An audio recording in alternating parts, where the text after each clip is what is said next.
Next up, we have a very important type of hardware components which are called application specific hardware. This video is brought to you by OppiPies Academy. Okay, so now application specific hardware, just like the name suggests, are built for only one type of application. And whenever we are using them, they show exceptional good execution speed for that particular type of operation. Okay, so now let's get a good example of how are we actually using an application specific hardware in our day-to-day life. Okay, so every one of us have a particular CPU or a GPU where you are running this particular video. So now a CPU is very good at doing sequential tasks. Okay, so if you have a task which requires a processor to process one bit of data, then move to the next one, then move to the next one, then it is very efficient for the CPU to do it. On the other hand, if you have a particular set of tasks where you want to process multiple batches of data all at once, but the individual operations are not very computationally expensive, that is when you move on to a GPU or a graphics processing unit. Okay, so whenever you are rendering display or any sort of video output, that is when you are using the GPU, because the GPU has to render a lot of pixels at a particular time. But rendering those individual pixels is not a very computationally expensive task. So in the same manner, we have CPU which is doing all the computationally expensive tasks, but the number of tasks which can run parallelly are limited as compared to a GPU. So this is where you can see a good classification between how a particular component is designed as per a particular requirement. So over here, a CPU is designed particularly to do sequential writes or sequential processing and to be very good at that particular processing, and a GPU on the other hand is designed to do multiple processes at a particular time but not being very computationally expensive. Okay, so in both of these ways we have a different approach taken to solve a particular problem.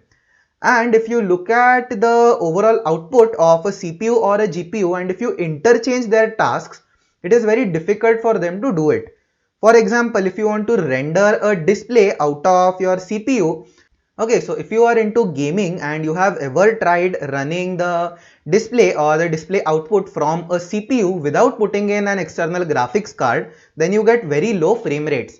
And that is essentially what happens when you exchange their workloads, which is you reduce a lot of efficiency and still the CPU is working at its full capacity and you don't get good output. Okay, so this is essentially the goal of application specific hardware.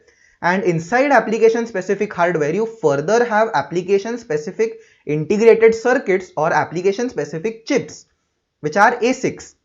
Okay, so the main distinguishing factor of an ASIC from conventional hardware is that it can prove to be exceptionally efficient at doing a particular task. But it is also important to understand that a particular ASIC chip cannot do anything other than the task which it was designed for efficiently.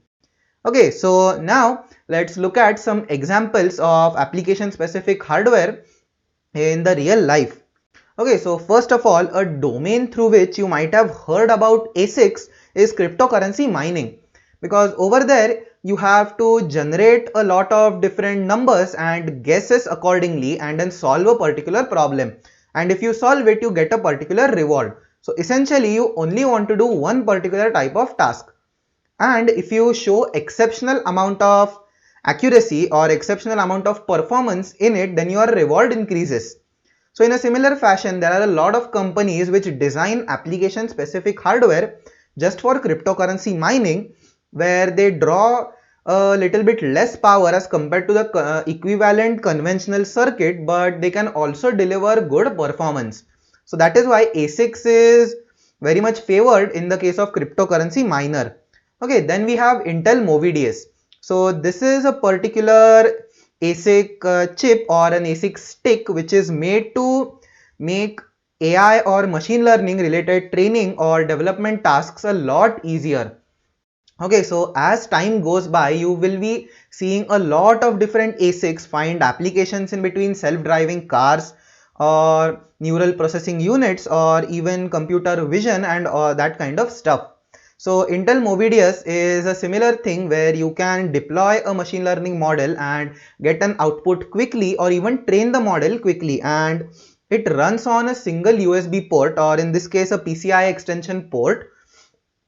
And whenever you have it running on an PCI Express port, it essentially draws a very low amount of power but still gives you unparalleled performance, which can be compared to a whole standalone GPU. Okay, so then we have a neural processing unit, which is a chip which is being developed by Qualcomm, and there are many other companies who are actually developing it, but this neural processing chip will essentially find its place in our mobile phones, where it can solve a lot of neural network tasks, which are then being basically used to train a particular neural network model and to read values or to generate output accordingly. So the Face ID or facial recognition or image recognition which is happening in smartphones is happening on the neural processing unit. Okay, so next up we come up to a very important application specific hardware which we are going to run our machine learning model on this particular course. Okay, so it is tensor processing units. So now this particular tensor processing unit or TPU is developed by Google, and you can use it via Google Cloud Engine. So over here we can create a project and then put some code in Google ML engine, which is machine learning engine, and it will essentially run on a tensor processing unit if we select that configuration. And the tensor processing unit is thousands of times faster than a conventional GPU with a power draw not more than a conventional computer. Okay, so this is a very good case where we have ASICs developing very fast, which is the case when you want to process or generate output from a neural network or a machine learning model. And that is when we can have good development in ASICs, and in this particular case Google doesn't need to run any other sort of tasks which is not related to machine learning or tensors in the word TensorFlow on these particular tensor processing units, and due to this they get their maximum efficiency, and Google can also charge you a little bit more but give you exceptional performance based on their custom hardware. Okay, so that is pretty much it for application specific integrated circuits or application specific hardware. It is essentially used for getting maximum efficiency out of a single hardware bit. Okay, so that is pretty much it for this particular lecture. If you have any doubts, feel free to ask them in the Q&A section of this course and I'll be more than happy to help you out.